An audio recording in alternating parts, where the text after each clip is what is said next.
First, tell us, how are you feeling? I'm feeling good. I got a boot on right now for precautionary reasons. Got a little banged up, but it's not a big deal.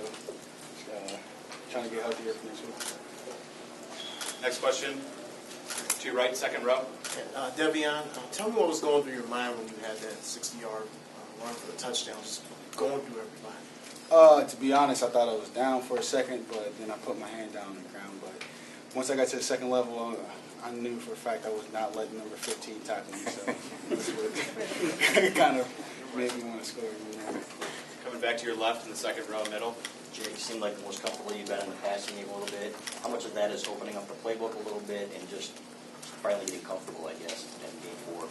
I think it all comes down to really just being comfortable with the calls that coach has coming in and having good communication with him, and just saying, no, I'd rather go with a different play, and just feeling more comfortable with that. And then I think it also goes to the offensive line. They allow you to be comfortable back there, and that's always really impressive.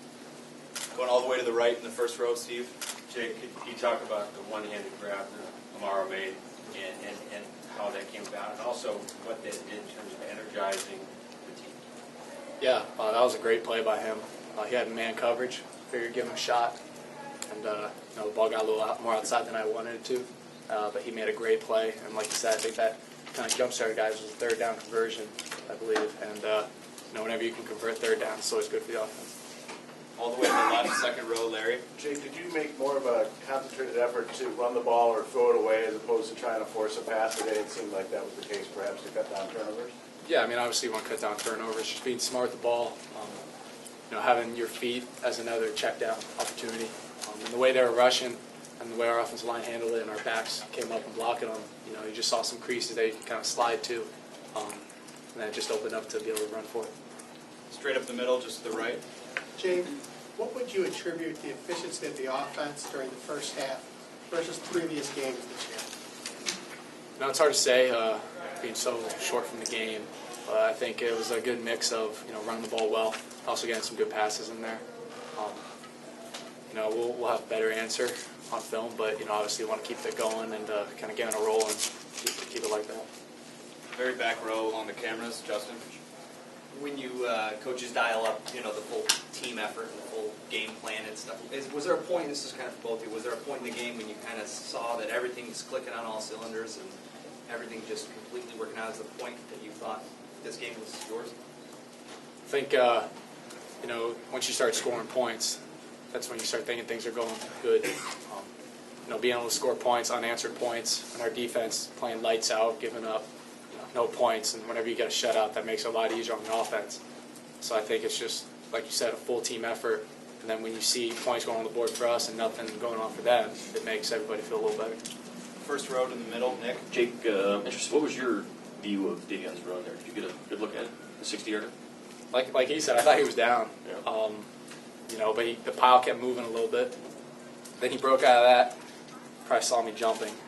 Pretty excited about that. And then he got down, and then number 15 was on him, and I was like, I'd obviously love to get him. And then when I don't know what he did, but whatever he did, I was just extremely hyped and really happy for him. It was a great run. First row, just to your left. The answer is Superman, right? No. Jake, can you talk about, you were answering it a couple of questions ago, but what does it mean for the offense when the defense is performing at the level that it is, that it's going to turn around and give you the ball back? Yeah, you can just take what the defense is giving you, not trying to press. I think that's the biggest thing. You don't have to press as much. You just can go out there and just play football and understand, hey, if we got to punt the ball, we got to punt the ball, and our defense will do a great job. And that just, it's always a good thing. Just behind him in the second row, Adam. Jake, two-part question. One, showed a little bit of mobility today with I think it was a 17-yard touchdown. And also just comfort level of the offense. I think the defense, 10 of the past 12 quarters, hasn't surrendered a point. Yeah, I think those runs, they just kind of opened up in the red zone. You got to give them credit. They covered our guys well. But if they're covering them so well, sometimes it opens up running lanes. And then, unanswered points, that's always a benefit for our team. And give all credit to defense and their coaches and all those guys. How comfortable does it make you as a quarterback knowing that you have a defense that's been two drives away from 3 straight shutouts? That just makes you like I said before, you don't have to worry about pressing. You can just focus on, hey, let's just work on this drive and just stay really small, not get global in your thoughts.